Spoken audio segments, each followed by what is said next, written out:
నియోజకవర్గంలో డివిజన్ వారీగా ప్రచారం, ఇతర కార్యక్రమాలపై సీఎం సమీక్ష జరిపారు. ఆయన డివిజన్లో ఇన్ఛార్జ్ మంత్రుల పనితీరు బాగానే ఉందని, పార్టీ విజయం కూడా సునాయాసమేనని సీఎం రేవంత్ రెడ్డి పేర్కొన్నారు. ఉప ఎన్నిక ప్రభుత్వానికి చాలా కీలకమని, మంత్రులంతా సొంత ఎన్నికల్లా తీసుకుని పని చేయాలని సూచించారు. ఎవరి పనితీరు ఎలా ఉందని అధిష్టానం ఎప్పటికప్పుడు పరిశీలిస్తుందని చెప్పారు. ఉప ఎన్నికలో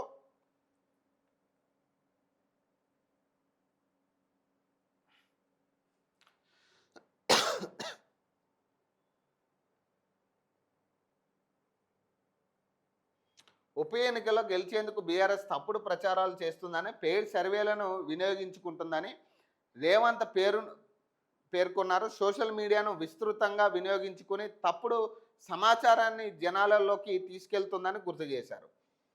బీఆర్ఎస్ చేస్తున్న తప్పుడు ప్రచారాలను, తప్పుడు సర్వేలను మంత్రుల బలంగా తిప్పికొట్టాలని సూచించారు. పోల్ మేనేజ్మెంట్పై ప్రత్యేకంగా దృష్టి పెట్టాలని, ప్రతి 100 మంది ఓటర్లకు ఒక బూత్ స్థాయి ఏజెంట్ను పెట్టి పర్యవేక్షించాలని సూచించారు. అభివృద్ధి సంక్షేమ కార్యక్రమాలను విస్తృతంగా ప్రజల్లోకి తీసుకెళ్లాలని చెప్పారు. ఇక ఈ ఉప ఎన్నికను సీరియస్గా తీసుకుని పనిచేయాలని మంత్రులకు మీనాక్షి నటరాజన్, మహేష్ కుమార్ గౌడ్ సూచించారు. ఇక కొత్త మంత్రి అజారుద్దీన్కు ప్రభుత్వ సలహాదారు సుదర్శన్ రెడ్డికి మంత్రులు అభినందనలు తెలిపారట. ఇప్పుడు ఇప్పుడు ఇక్కడ విషయం ఏమైందంటే, ఇప్పుడు ఎంతమంది మంత్రులు వెళ్ళి పనిచేసినా కానీ ప్రజల్లో కాంగ్రెస్ పార్టీకి ఓటేయాలి, కాంగ్రెస్ పార్టీ అభ్యర్థిని గెలిపించుకోవాలని ఉండాలి.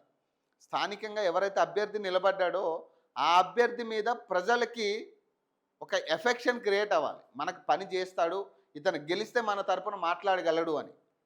అది అభ్యర్థి చేయట్లే, అభ్యర్థి అది క్రియేట్ చేసుకోవట్లే అభ్యర్థి.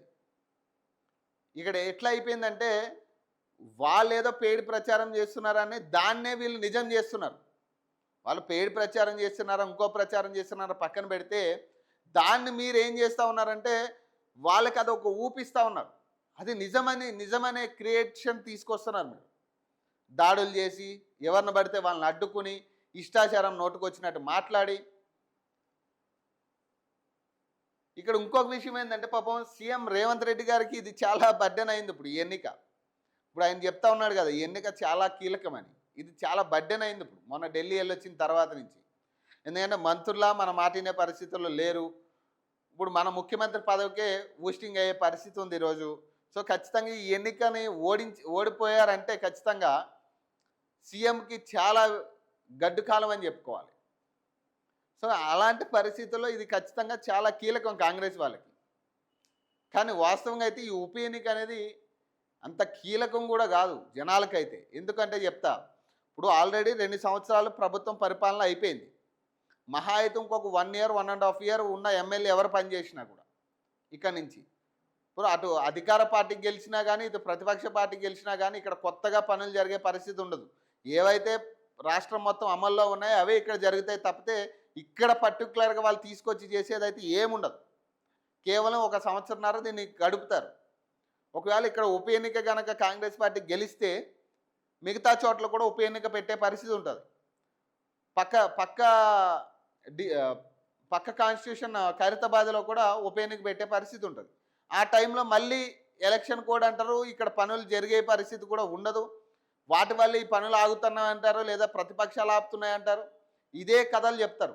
ఒకవేళ అధికార పార్టీ గెలిస్తే, ప్రతిపక్ష పార్టీ గెలిస్తే ఏం జరిగిద్ది అనేది పక్కన పెడితే, అది ప్రతిపక్ష పార్టీ గెలిచినా కూడా ఇక్కడ కొత్తగా జరిగేది ఏముండదు. ఇప్పుడు ఆల్రెడీ తెలంగాణలో ఏదైతే అమల్లో ఉన్నాయో అవే జూబ్లీహిల్స్ ప్రజలకు కూడా వస్తాయి తప్పితే ఇచ్చిన హామీలన్నీ నెరవేర్చే పరిస్థితి రేవంత్ రెడ్డి మాట ఆల్రెడీ నమ్మి మనం మోసపోయాం.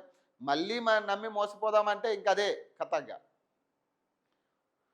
ఇప్పుడు ఇన్ని మాటలు చెప్తే రేపు ఈ ఒక్క ఎమ్మెల్యే కానీ, ఒక్క మంత్రి కానీ ఈరోజు తిరిగిన వాడు ఒక్కడు కనపడ్డారు రేపు గెలిచిన తర్వాత. ఒక్క ఎమ్మెల్యే ఒక్క మంత్రి కనపడ్డు. ఇప్పుడు హైడ్రా విషయాల్లో కూల్చివేతలు జరుగుతుంటే ఒక్కడు రాడు.